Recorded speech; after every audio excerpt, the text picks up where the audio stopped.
Et les avions de chasse russes sont-ils plus bruyants que les Américains? Si vous avez déjà entendu passer le Su-57 russe, vous ne l'oubliez pas.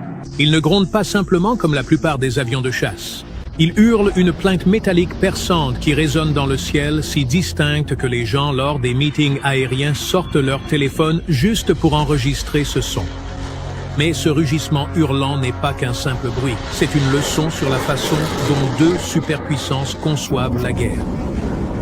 Parce que lorsque vous écoutez le Su-57, ce que vous entendez en réalité, c'est toute la philosophie d'ingénierie russe.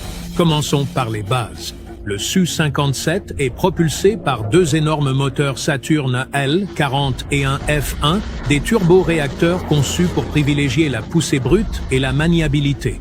Pour alimenter ces monstres, les ingénieurs russes ont doté l'avion de grandes prises d'air droites qui avalent l'air avec un minimum de restrictions.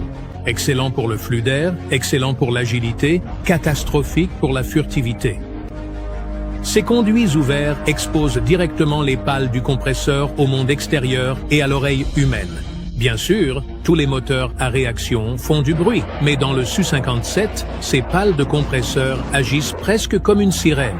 Les ventilateurs en rotation créent des ondes de pression qui jaillissent directement de l'entrée d'air, non filtrées et amplifiées par les deux tuyères d'échappement. Le résultat, ce hurlement qui fait vibrer les os et qui est devenu la signature de ce chasseur. Comparez cela à un F-22 Raptor ou un F-35 Lightning II américain. Les deux utilisent des entrées d'air soigneusement en forme de S, des conduits courbés qui cachent les pales du moteur au radar et dispersent les ondes sonores avant qu'elles ne s'échappent. Ils sont plus silencieux, plus furtifs et leur signature acoustique est brouillée. Même les tuyères d'échappement sont optimisées pour la furtivité, plates, dentelées et conçues pour mélanger l'air froid à l'échappement chaud afin de réduire à la fois la signature infrarouge et acoustique. Il y a aussi la façon dont ces avions volent.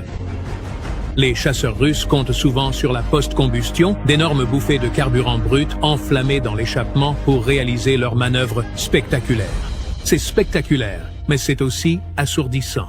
Les avions américains, conçus pour des missions furtives, évitent cela autant que possible. Alors pourquoi le Su-57 rugit-il plus fort que le F-35? Parce qu'il est conçu pour être vu et entendu.